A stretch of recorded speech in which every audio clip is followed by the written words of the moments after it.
అతి విద్య నేర్చుట అన్న వస్త్రములకే, పశుల నార్జించుట పాల కొరకే, సతిని పిండ్లాడుట సంసార సుఖముకే, సుతుల పోషించుట గతుల కొరకే, సైన్యముల్ కూర్చుట శత్రుజయమునకే, సాము నేర్చుట ఎల్ల చావు కొరకే, దానమిచ్చుటయు ముందటి సంచితమునకే, ఘనముగా చదువుట కడుపు కొరకే, ఇతర కామంబు కోరక సతతముగను భక్తి నీయందు నిలుపుట ముక్తి కొరకే, భూషణ వికాస శ్రీధర్మపుర నివాస దుష్ట సంహార నరసింహ దురిత దూర.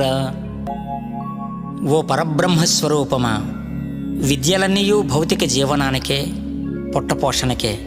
కానీ నిన్నెరిగే శ్రీవిద్యను నాకు అనుగ్రహించుము. ఆ శ్రీవిద్య నాకు శ్రీకైవల్య పదాన్ని ప్రాప్తింపచేస్తుంది.